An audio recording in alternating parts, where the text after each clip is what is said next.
So last week we learned how to put genotypes on family trees and a little bit about monohybrid crosses and a tool called Punnett squares.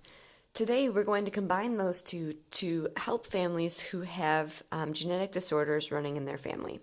So for example, we have a family here. We have a husband and a wife who are thinking about having a baby. But in their family, the husband's mother and the wife's father have a blood disorder known as sickle cell anemia.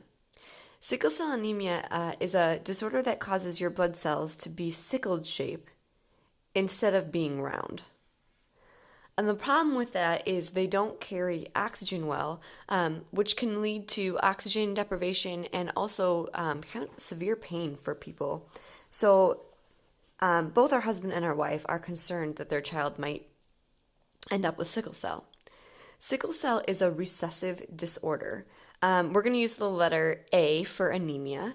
And because it's recessive, that means in order to have the disorder, your genotype has to be little a, little a. Nobody else on this tree has anemia, so they have at least one big A. When we look at each of our future parents, both of them have a parent whose only possible thing they could pass down was a little a. So our husband's mother, she's little a, which means the only thing she can give her son is little a. Same with our wife over here. Her dad is little a, so the only thing he can pass down is a little a. We know that both of our parents are heterozygous or are big A, little a, and we're wondering about what that means for their child. So when we look at our dad, the only thing, he can pass down either a big A or a little a. We don't know which one. So we're going to do something called a Punnett square. So we're going to take our parents here and we're going to organize their genes into Punnett square. A Punnett square really looks like a tic-tac-toe board, and you can kind of always scribble out the upper left-hand corner. We're going to get used to putting our dad's genes down the side and our mom's genes across the top. So dad and his sperm cell can pass down either a big A or a little a.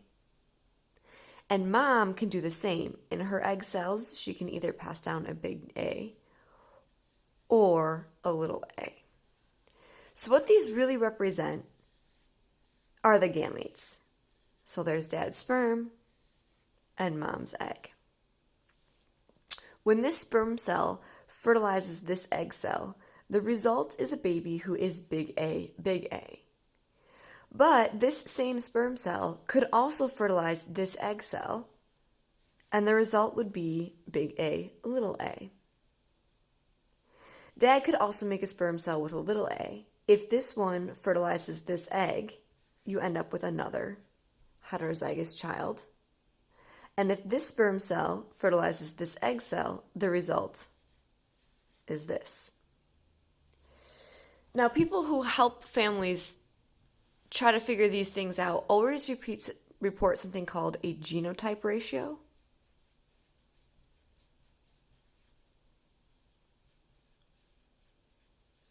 And a phenotype ratio.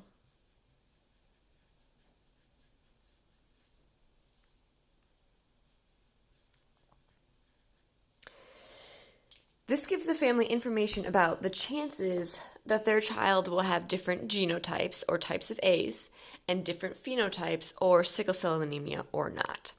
So when we look at this person, it's possible that 1 out of every 4 sperm and egg combinations will result in the homozygous dominant or the big A, big A.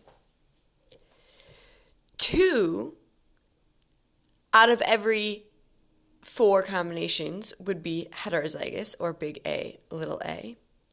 And only 1 out of every 4, oops, I need a 2 in there. Only 1 out of every 4 would be little a, little a. When we translate this to phenotypes or what this would actually mean for the baby, Both of these would result in a baby who is healthy because as long as you have at least one big A, you are healthy. So we would have 3 out of 4 with no sickle cell. And this baby out here, this one little a, would have sickle cell. So their question was, what are the chances that our baby would be born with sickle cell anemia? Well, really, it's a 1 out of 4 chance, which is a 25% chance of sickle cell.